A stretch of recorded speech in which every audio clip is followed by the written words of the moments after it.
एक बात जो आपसे विशेष चर्चा करनी थी सूर्य के इस वीडियो में, वो ये है कि सूर्य की जो उच्च की दृष्टि है, वो सूर्य के इस नीचत्व से जो आपको परेशानियां हो रही है, वहाँ पर जो बेचैनी दे रही है, उसके साथ साथ राहत भी देगी।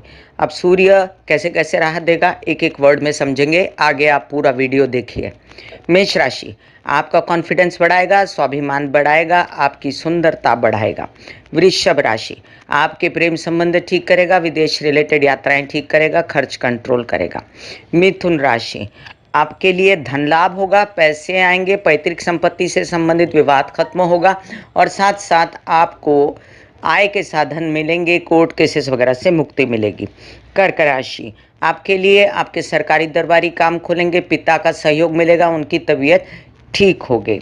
सिंह राशि, आपके लिए सूर्य का ये जो नीच होना है, ये नए नए ऑफर्स लाएगा, काम लाएगा, आपके कुछ न कुछ अच्छे काम बन जाएंगे। जो ऑफर्स थे वो नौकरी के, वो भी बन जाएंगे। कन्या राशि, आपकी तबीयत ठीक हो जाएगी, अब पहले से ज़्यादा स्ट्रांग महसूस करेंगे, हड्डियां, दांत, स्कल, आंखें वगैरह ठीक होंगी, आपके व्यावसायिक पार्टनर और विवाहित जीवन के पार्टनर के साथ बनेगी। तुला राशि, आपके विवाहित जीवन के पार्टनर के साथ अनबन जो थी वो खत्म होगी, आप कॉन्फिडेंट रहेंगे उनकी स्वभाव को लेकर और आपके व्यावसायिक पार्टनर और पब्लिक इमेज दोनों के अच्छे रिजल्ट्स आएंगे। वृश्चिक राशि, आपको लोन्स वगैरह ले सकते हैं, खुलेंगे, आप अपने बैंकिंग रिलेटेड व्यवहार बना सकते हैं और आप कर सकते हैं बहुत सारा तबीयत को ठीक करने के लिए उपाय। धनु राशि, आप कर सकते हैं अपने बच्चों के साथ अच्छा व्यवहार, वो भी आपके साथ करेंगे, उच्च रिजल्ट्स मिलेंगे, अचानक से कोई अध्ययन पढ़ाई से फायदा होगा। मकर राशि, आपके लिए घर परिवार से रिलेटेड समस्याएं खत्म, आप ये भी देख लें कि कुछ न कुछ आपको प्रॉपर्टी से रिलेटेड फायदे होंगे और साथ साथ माता पक्ष से सहयोग। कुंभ राशि, आपको यात्राओं में सुखद अनुभव होंगे, अच्छे काम बनेंगे, छोटे भाई बहनों से लाभ होगा और पराक्रम बढ़ेगा। मीन राशि, आपके बन जाएंगे कुछ ऐसे काम जिसमें आपका परिवार सहभागी है, पैसे आएंगे, संचित धन बढ़ेगा। अभी वीडियो शुरू होगा, सूर्य के नीच होने का क्या प्रभाव है वो जरूर देखिए। जय जीवदानी, ब्यूटी विद एस्ट्रोलॉजी की फाउंडर मैं कामिनी खन्ना, आप सभी समझदार दर्शकों के आगे एक बार फिर चर्चा का विषय लेकर हाजिर हूं। 17 अक्टूबर 2021 को सूर्य तुला राशि में नीच के हो जाएंगे, प्रवेश करेंगे तुला राशि में। सूर्य अपनी शत्रु राशि शुक्र की राशि में प्रवेश करेंगे। चर्चा को आगे बढ़ाने से पहले सबसे पहले आपसे निवेदन कर दूं कि सब्सक्राइब कीजिए मेरा यूट्यूब चैनल YouTube/ब्यूटी विद एस्ट्रोलॉजी। जब आप सब्सक्राइब करेंगे तो पॉपअप होकर ऊपर बेल बटन आएगा और उससे क्लिक करते ही मेरे चैनल की सभी जानकारियां आप तक सबसे पहले पहुंचती रहेंगी। और आपको अगर कंसल्टेंसी चाहिए तो व्हाट्सएप नंबर मैंने दिया हुआ है इसी वीडियो के अंदर, उस पर जाकर आप मुझे व्हाट्सएप कर सकते हैं। और जो मैं राशिफल बताऊंगी वो लग्न के अनुसार होगा। तो चलिए पहले जानते हैं कि सूर्य किस किस चीज के कारक होते हैं। हमने कई बार जाना है कि सूर्य आपकी आत्मा के कारक होते हैं, आपके राइट नेत्र और वैसे भी नेत्रों के कारक होते हैं। सूर्य आपकी स्कल, आपके दांत, आपकी हड्डियां, आपकी स्पाइन, आपका स्वाभिमान, आपका आत्मसम्मान, आपका ईगो, आपकी पब्लिक इमेज, आपकी नौकरी, आपका ओहदा, आपके सोचने की शक्ति, आपका कहते हैं ना कि उत्साह, आपके अंदर की जो हिम्मत, उस सब के कारक होते हैं। आपके पिता के भी कारक होते हैं सूर्य। बात करें कि सकारात्मक विचारों के भी सूर्य कभी कभी कारक होते हैं। जब सूर्य बैठे रहते हैं किसी की कुंडली में, उच्च के महान प्रतापी बनाते हैं, उसको महान कार्यशाली बनाते हैं, ऊर्जा देते हैं, शक्ति देते हैं, बल देते हैं, आत्मविश्वास देते हैं। और ऐसा व्यक्ति जो है वो दुनिया पे राज करता है, क्योंकि सूर्य जो है वो राजा कहलाते हैं। अब जाने कि तुला राशि क्या है। तुला राशि के स्वामी जो है वो शुक्र है और उसका जो चिन्ह है वो तराजू है और वो संतुलन रखना चाहती है हमेशा। लेकिन आर्टिस्टिक राशि है, मनोरंजन की राशि है, मीडिया की राशि है, आर्ट की राशि है, 7वें भाव की मूल राशि है। अब 7वां भाव जो है विवाह का, संबंधों का, व्यापार का, पब्लिक इमेज का माना जाता है।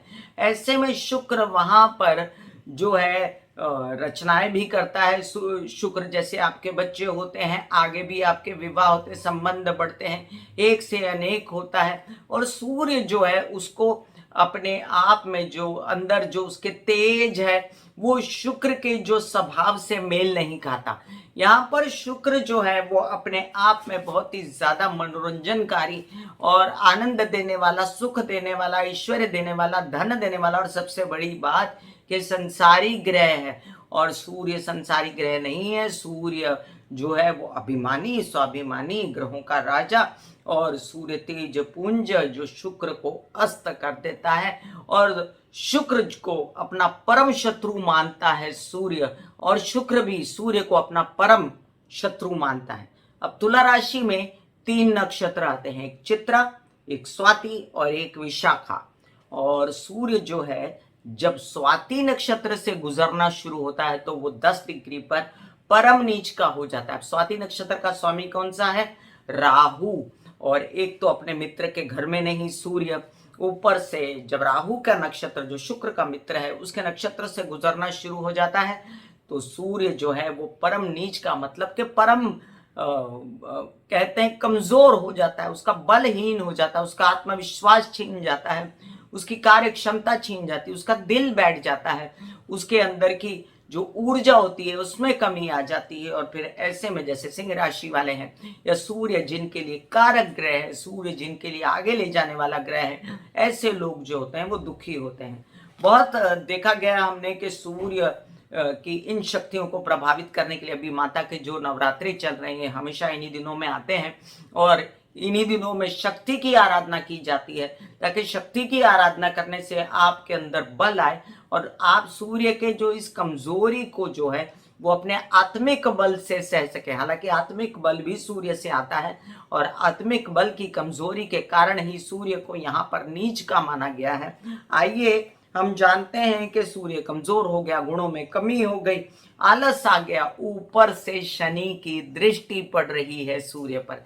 कहने वाले ये भी कहते हैं कि ये एक नीच भंग राजयोग है और जो केंद्र में ग्रह बैठे रहते हैं उनके जिनके स्वामी, और उस हिसाब से एक गणना करके गणित करके ये बात कही गई कि ये शनि और सूर्य जो है ये नीच भंग राजयोग बनाएगा कुछ राशियों के लिए और ये उस राशि को प्रभाव देगा अच्छा।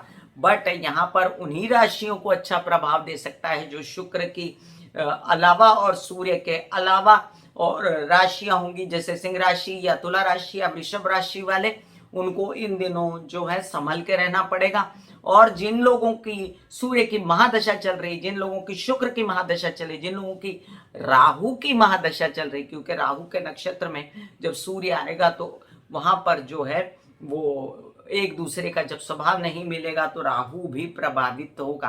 तो ऐसे में जिन लोगों की ये महादशाएं चल रही हैं उनको भी सावधानी बरतनी पड़ेगी। चलिए जानते हैं अब हम मेष से लेके मीन राशि पर क्या प्रभाव पड़ रहा है सूर्य के नीच हो जाने का। अब सूर्य कब हो रहे हैं?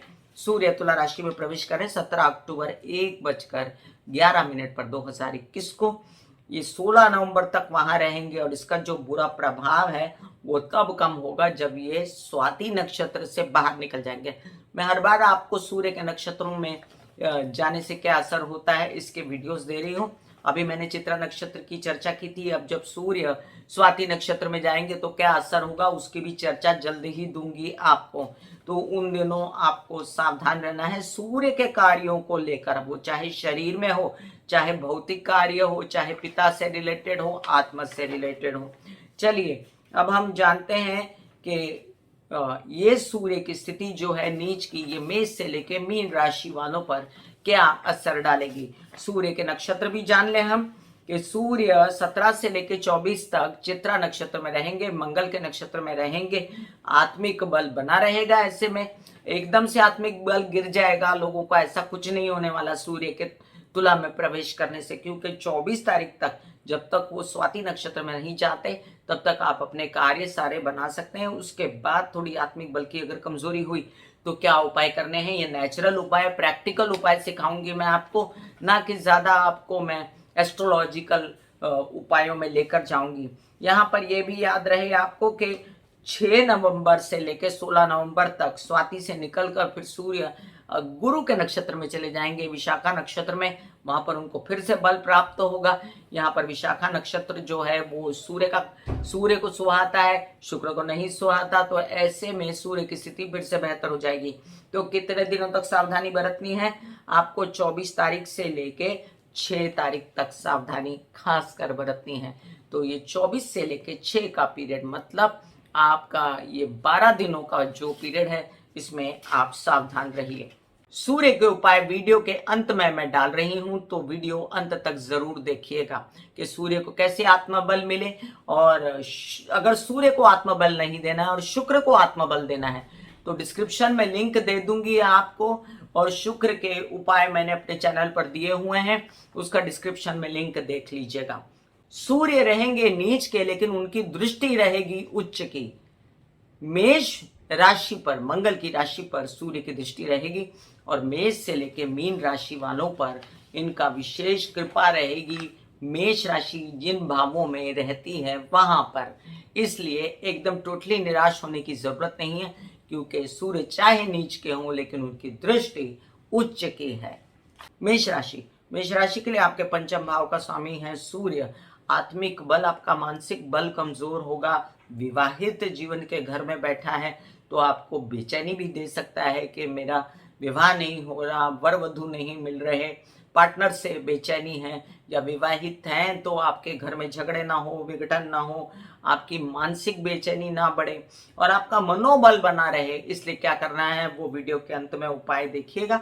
आपके बच्चों से अनबन ना हो, उनका अध्ययन और आपका पढ़ाई वगैरह सब ठीक चलता रहे, मित्रों से सहयोग रहे, मित्रों से अनबन ना हो, इन सब बातों के लिए आपको खबरदारी बरतनी पड़ेगी।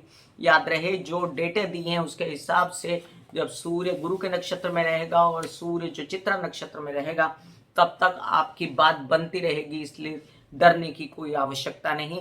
जो 12 दिन मैंने बताए हैं उन दिनों सावधान रहिए। वृषभ राशि, आपकी माता की तबीयत का ध्यान आपको रखना पड़ेगा। उनकी आंखों से रिलेटेड हड्डियां, स्कल, दांत वगैरह जितनी चीजें हैं, इन सब चीजों का आपको, वाहन का, इन सब चीजों का ध्यान रखना है। साथ में सुखों में कमी ना हो, हेल्पर छोड़ के ना चले जाएं। घर में कोई प्रॉपर्टी आपको खरीदनी है तो अभी पेपर से अटक जाएं, इन सब बात का, और लोन्स ना लेने और ना देने की हिदायत आपको मैं देती हूँ। और साथ साथ तबीयत अगर खराब होती है, आपकी आंखों में प्रॉब्लम होती है, आपको कोई भी पेट से रिलेटेड प्रॉब्लम होती है, हार्ट से रिलेटेड प्रॉब्लम होती है, तो बिल्कुल डॉक्टरी चेकअप कराएं और अपना विशेष ध्यान रखें, ताकि आपको कोई वहम ना रहे कि ये क्या होने जा रहा है। वीडियो के एंड में सूर्य के और शुक्र के दोनों के उपाय देखिए तो ठीक रहेगा। मिथुन राशि, आपके लिए अब सूर्य का, आपके जो पराक्रम का स्वामी है वो आपके दिमाग पे जाके बैठा, तो आपको जो है शुक्र से रिलेटेड उपाय करने पड़ेंगे और सूर्य को जल चढ़ाना इन दिनों कम करना पड़ेगा। अगर आप सूर्य को जल चढ़ाते रहे तो आपका माइंड वीक हो सकता है, क्योंकि सूर्य को आपने बल दे दिया, शुक्र के उपाय नहीं किए आपने, तो आपको ये फीलिंग आ सकती है कि अगर मानसिक रूप से कोई कमजोर हो जाए तो फिर उसका शरीर भी साथ नहीं देता। इसलिए शरीर थोड़ा सा भले कमजोर हो लेकिन मनोबल बना रहे, इसलिए आप शुक्र के उपाय करते रहिए। और आपके बच्चों से अगर आपको सहयोग नहीं है, बेचैनी है, उनकी तरफ से कोई परेशानी है, तो इन दिनों संभल के अपना मेडिटेशन, एक्सरसाइज, योग वगैरह करते रहिएगा। आपको ये भी बता दूं मैं कि आपके मित्र आपसे दूर जाएंगे, आपका जो काम करते करते लेजीनेस ज़्यादा फील हो सकता है। यात्राओं में सावधानी बरतिएगा और अपनी दवाइयाँ वगैरह लेकर साथ चलिएगा। जो समय बताया है मैंने उसमें जब स्वाति नक्षत्र में सूर्य आएगा तब आपको बेटर फील होगा, ये उल्टी बात है, और लोगों के लिए बात मैंने नहीं कही है। कर्क राशि के लिए, आपके लिए जो सूर्य की स्थिति है, आपके द्वितीय भाव का स्वामी है और चतुर्थ भाव में माता के घर में गया, तो माता से अनबन मत करिए। आपकी हमेशा की बात है कि आप भोले भाव हैं, आपका क्रोध बहुत ही तेज आता है और फिर बैठ भी जाता है। उतनी देर में आप घर वालों को और माता को और सबको अनाप शनाप बोल के और दुखी करते हैं और फिर खुद भी दुखी होते हैं। तो ऐसे में आपको माता की तबीयत का ध्यान भी रखना है, घर के सुखों का ध्यान रखना है, वाहन आपको तेजी से नहीं चलाना है, पैसे को संभाल के रखना है और परिवार को फुल सपोर्ट करना है।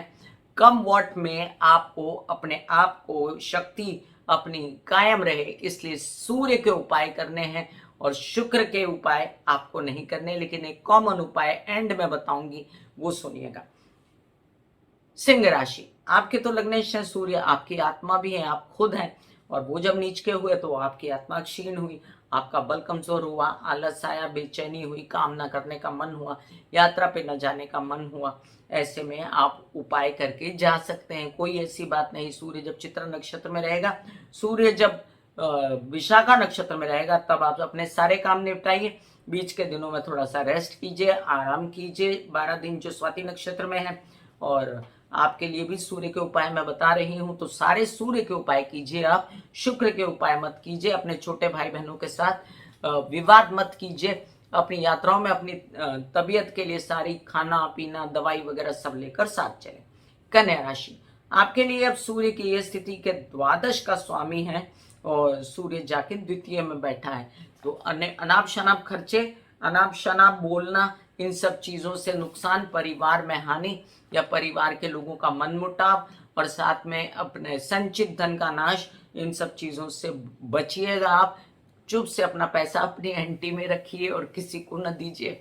आपके जो प्रेम संबंध है उनमें भी जरा सी दूरी कर लीजिए, कम बात कीजिए ताकि झगड़ा ना हो, और विदेश रिलेटेड कामों में सजग रहिए। अंत में देखिएगा आप सूर्य और शुक्र के कॉमन भी उपाय। तुला राशि, तुला राशि के लिए आपके लग्न भाव का स्वामी है शुक्र। आपको तो शुक्र के उपाय करने हैं, सूर्य के नहीं करने हैं, और अपने आप में आप थोड़े से वीक हो जाएंगे। आपके आकर्षण में कमी हो सकती है, अट्रैक्शन में कमी हो सकती है। ये अट्रैक्शन में कमी जब स्वाति नक्षत्र में सूर्य आएंगे तब फिर से ठीक हो जाएगी। ये उलट है आपके लिए प्रेडिक्शन, और आप बेहतर फील करेंगे जब स्वाति नक्षत्र में सूर्य जाएगा। उसका बल कम होगा तो आपका बल बढ़ जाएगा, और उस समय भी आप, और पहले जब चित्रा में है सूर्य और जब विशाखा में है, तब आप अपने शुक्र के उपाय ज्यादा कीजिए। आपके पैसों को संभालना, आपकी पैतृक संपत्ति से रिलेटेड विवाद, आपके बड़े भाई बहन ताया चाचा वगैरह के साथ उलझना या उनकी तबीयत खराब होना, ये सब कार्ड्स पर दिखता है। संभल के रहें, पैतृक संपत्ति से संबंधित विवाद ना बढ़ाएं, कोर्ट केसेस वगैरह में अभी शामिल ना हो। वृश्चिक राशि, कोई पेपर कागज यात्राएं काम जो आपके पिता से रिलेटेड, आपसे रिलेटेड, नया काम शुरू करना, आउट ऑफ स्टेशन जाना, ये सब अवॉइड कीजिए। आप जो काम चल रहा है वो कीजिए, और साथ साथ अभी थोड़ा सा लो प्रोफाइल रखिए, अपने फादर की तबीयत का ध्यान रखिए, अपने प्रेम संबंधों में थोड़ा सा डिस्टेंस बनाइए, और साथ में विदेश रिलेटेड काम फटाफट अभी निपटाइए। जो बीच के स्वाति नक्षत्र में सूर्य आएगा तब मत कीजिएगा, और आप कीजिएगा खासकर एक कॉमन उपाय जो सूर्य और शुक्र का होता है, लेकिन आपको सूर्य का ही उपाय ज्यादा सुहाएगा। धनु राशि, आपके लिए अब आपके दशा भाग्य भाव के स्वामी सूर्य जो हैं जाके बैठ जाएंगे लाभ भाव में। अब काम आया, पैसा आया, और उसको कोर्ट केस में डाल दिया, या उसके लिए खुराफात की, या संभाल ना सके, या मिल ना सका, और इसलिए नहीं मिला कि आपकी डील ना हुई, इसलिए नहीं मिला कि आपने ज्यादा मांगा, इसलिए कि आपकी एक्सपेक्टेशन ज्यादा थी, खर्चे ज्यादा थे। इन सब चीजों से बचिए आप, और आपके जो काम ऑफर हो रहे हैं जितने मिल रहे हैं उतने करिए। अपनी विशाखा नक्षत्र में सूर्य का प्रवेश आपको फल अच्छा देगा, और चित्रा नक्षत्र में प्रवेश सूर्य का भी आपको फल खराब नहीं देगा। टोटलिटी में ये खराब नहीं है। और अगर मैं कहूं कि आपको उपाय किसके करने हैं, तो वीडियो के अंत में आप उपाय देखिए सूर्य के। मकर राशि, मकर राशि के लिए आपके लिए अष्टम भाव का स्वामी है सूर्य, जाकर बैठेगा दशम भाव में। काम रुकेगा तबीयत के कारण। अब तबीयत और पब्लिक इमेज और व्यवसाय, इन सब चीजों में व्यवसायिक पार्टनर, वैवाहिक जीवन के पार्टनर, इनसे मनमुटाव ना हो, और आपके पिता की तबीयत ठीक रहे। आप अपने कागज पत्तर वगैरह संभाल के रहें, किसी एक कागज की वजह से कोई काम ना अटक जाए, और कुछ ऐसा ना हो कि आपको कोई धोखा हो। सरकारी दरबारी दफ्तरों से कोई काम होने वाला था, अचानक अटक जाए तो रुक जाइएगा, घबराइएगा नहीं। ये 1 तारीख के बाद से, और जैसे ही स्वाति से बाहर निकलेगा सूर्य 6 तारीख के बाद, तो स्थितियां बेहतर होनी शुरू हो जाएंगी, इसलिए घबराने की कोई जरूरत नहीं है। कुंभ राशि, आपके लिए आपके सप्तम भाव का स्वामी है और जाके भाग्य भाव में बैठेगा। तो सप्तम भाव का स्वामी मतलब विवाहित जीवन में ये कलह क्लेश ना हो, कि आप ये काम करते क्यों हैं, वो काम करते क्यों हैं, ये सब टोका टाकी ना हो, आपके कोई विघटन ना हो। आपकी शादी तय हो रही थी, बीच में काम बीच में आ गया, आपके व्यवसायिक पार्टनर के साथ अनबन ना हो, इन सब चीज़ों पे आपको ध्यान देना पड़ेगा। कोई नया काम ऑफर हुआ है तो बहुत ही सजगता से लेना पड़ेगा कि उसमें कुछ गलत बातें इन्वॉल्व तो नहीं है, उसमें कुछ ऐसा तो नहीं है जो आगे चल के आपको सरकारी दफ्तरों से परेशानी दे। तो इन सब चीज़ों में आपको ध्यान से रहना। और वीडियो के अंत में आप शुक्र के उपाय देखिएगा। मीन राशि आपके लिए अब ये षष्ठ भाव का स्वामी है और अष्टम भाव में चला गया। दोनों ही केस में आपको हड्डी, स्पाइन, दांत, स्कल, आंखें और बहुत सारी चीज़ों का, तबीयत का ध्यान रखना है। और साथ साथ ये भी याद रखना है आपको कि आपके परिवार का आपको सपोर्ट है। आपका जो व्यावसायिक पार्टनर है वो आपसे हट ना जाए, इसलिए स्पेस बना दीजिए। विवाहित जीवन में भी स्पेस बनाइए। अगर शादी हो रही थी और होते होते रुक गई है या कुछ अड़चने आ रही हैं आपके संबंधों में, तो आपको थोड़ा सा सजग रहना है। हार्ट से रिलेटेड प्रॉब्लम और जो मैंने पहले प्रॉब्लम्स कही वो हुई तो डॉक्टरी चेकअप वगैरह कराते रहें। तो मैं कामिनी खन्ना बता रही थी मेष से लेके मीन राशि पर क्या प्रभाव पड़ रहा है सूर्य के भ्रमण का। आइए अब हम सूर्य और शुक्र दोनों के उपाय जाने। शुक्र के 2 बार 3 बार उपाय दे चुकी हूँ आपको, मैं डिस्क्रिप्शन में लिंक डाल देती हूँ वो दोनों तीनों वीडियोस का। और सूर्य के उपाय, सबसे पहला उपाय, जिनको सूर्य, जिनका कारक ग्रह नहीं है उनके लिए भी ये उपाय बहुत कॉमन है कि सूर्योदय होने के बाद आप बैठिए सनलाइट में, लाइट लीजिए अपनी बॉडी पर। हो सके तो आप जाके गार्डन में पूरा बैठ सकते हैं और सिर्फ लाइट लेने से ही सन की ये उपाय हो जाता है। इससे D3 भी बढ़ जाएगा और सूर्य का भी प्रॉब्लम खत्म हो जाएगा। दूसरी बात यह है कि जिन लोगों का सूर्य कारक है उन लोगों के लिए सूर्य का, उनको गायत्री के जाप सनलाइट में बैठ के करने चाहिए, तो वो जल्दी जो है उसका असर मिलता है। तीसरा, सूर्य को जल चढ़ाइए और जब धारा बहेगी जल की, एक तो हाथ ऊपर रखना है दोनों ऐसे, और दोनों हाथों को ऊपर रख के तर्जनियों को, इसको तर्जनी बोलते हैं, तर्जनियों को मिला के जब जल नीचे बहेगा तो उसकी धार में से सूर्य को देखना है और 21 बार या 11 बार या 5 बार गायत्री पढ़ना है। और उसके बाद सूर्य में खड़े रह के आप ये मंत्र भी बोल सकते हैं, विश्वानि देव सवितु दुरितानि परासु यद भद्रम तन्नासु। हे विश्व के सभी देवी देवताओं, मेरे पास सभी अच्छाइयां आए और मेरे पास से सभी बुराइयां दूर हों। इसके साथ ही आप जो हैं चौथा उपाय सूर्य का ये कर सकते हैं कि आप तांबे का कड़ा पहन सकते हैं, लेकिन पता करिए किसी एस्ट्रोलॉजर को या हमें दिखा करके आपको तांबे का कड़ा पहनना चाहिए कि नहीं पहनना चाहिए। फिर आप जो हैं गरीबों को या सूर्य रविवार के दिन जो है ये दान कर सकते हैं, गेहूं दान कर सकते हैं, जिससे आपके जीवन में सूर्य से रिलेटेड समस्याएं खत्म हो। इतना ही कर ले तो बहुत है। और अपने आप को आदित्य हृदय स्तोत्र के पाठ करके भी सजग कर सकते हैं। कोई परेशानी आती है तो प्रैक्टिकली भी डील कर सकते हैं, प्रैक्टिकली डील करें तो ज़्यादा अच्छा रहता है। God bless you, take care and good bye. आज्ञा दें, धन्यवाद और नमस्कार।